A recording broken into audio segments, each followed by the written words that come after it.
Hey guys, once again welcome back to my channel AP Education Hub, and today in this video we'll discuss about the novel Macbeth by William Shakespeare.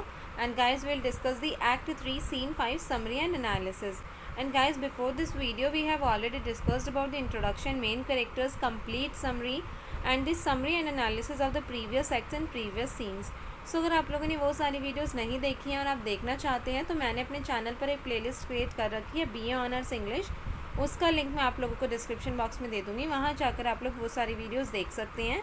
So without any delay let discuss about this scene. So guys, ये scene जो है ये बहुत छोटा सा है and some critics believe that this scene have been added to the play in 1623 after the death of Shakespeare in 1616 and play first return in 1606. So guys देखो, कुछ क्रिटिक्स का ऐसा मानना है कि जो ये सीन है एक्ट 3 सीन 5 ये प्ले में बाद में ऐड किया गया after the death of Shakespeare. तो देखो, शेक्सपियर की जो डेथ थी वो 1616 में हो गई थी और कुछ क्रिटिक्स ऐसा मानते हैं कि इस सीन को, मतलब सीन 5 को, एक्ट 3 के सीन 5 को इस प्ले में after the death of Shakespeare add किया गया 1623 में, और जबकि जो प्ले है वो सबसे पहले 1606 में लिखा गया था। ऐसा माना जाता है कि इस सीन को शेक्सपियर की डेथ के बाद इस प्ले में ऐड किया गया। एंड गाइज, थॉमस मिडल्टन में हैव रिटन दिस सीन। और गाइज, ऐसा माना जाता है, ये एक राइटर थे थॉमस मिडल्टन, कि इन्होंने ये एक्ट 3 सीन 5 लिखा था इस प्ले के लिए।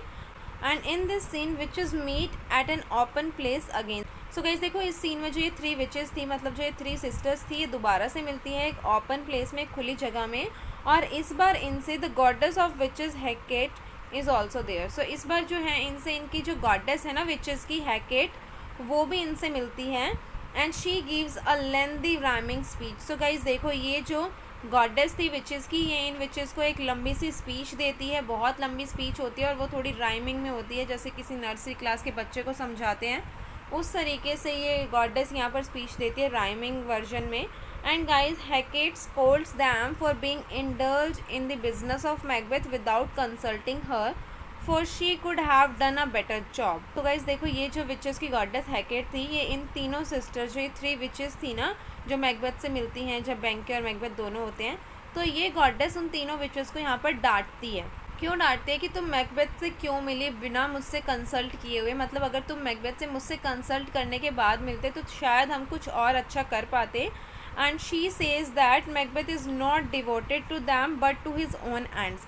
और गाइस, ये गॉडेस क्या कहती है उन तीनों विचेस को कि तुम जिस मैकबेथ के लिए प्रोफेसी कर रही हो, he is not devoted to you, वो तुम्हारे लिए डिवोटेड है ही नहीं, but he is devoted to his own end, कि वो तो अपने खुद के एंड की तरफ भाग रहा है। And she says that she will supervise and next day when Macbeth will कम। क्या कहते हैं यहाँ पर ये गॉडेस कि अब जो भी सिचुएशन है वो ये गॉडेस खुद सुपरवाइज करेगी जब नेक्स्ट डे मैकबेथ उनसे मिलने आएगा। सो गाइज देखो, they know that Macbeth will come to consult them, मतलब इन्हें पता है कि हाँ मैकबेथ इनसे मिलने आएगा ही आएगा। सो गाइज, हैकेट वैनिश, हैकेट जो थी इनकी गॉडेस, ये यहाँ से चली जाती है और इसी तरीके से इस सीन की एंडिंग हो जाती है। ये सीन यहीं पर एंड हो जाता है। बेसिकली इस सीन में विचेस अपीयर होती है उनकी गॉडेस के साथ, और गॉडेस उन्हें गाइड करती है कि तुम्हें मुझसे मिले बिना कंसल्ट नहीं करना चाहिए था मैकबेथ को, और उसके बाद ये सभी विचेस यहाँ से वैनिश हो जाती है। इस तरीके से ये सीन एंड हो जाता है। सो आई होप मैकबेथ का आपको एक्ट 3 सीन 5 क्लियर हो गया होगा। आपको कोई डाउट है तो आप लोग मुझसे कमेंट बॉक्स, इंस्टाग्राम या मेरे फेसबुक पेज पर कांटेक्ट कर सकते हैं। मैं लिंक दे दूँगी दोनों चीज़ों के डिस्क्रिप्शन बॉक्स में। So do follow me Instagram and also my Facebook page. और अगर वीडियो पसंद आई हो तो वीडियो को लाइक करें, कमेंट करके बताएं कैसी लगी, अपने फ्रेंड्स के साथ शेयर करें और मेरे चैनल को सब्सक्राइब करके बेल आइकन ज़रूर दबा दें। मिलते हैं नेक्स्ट वीडियो में। Thank you.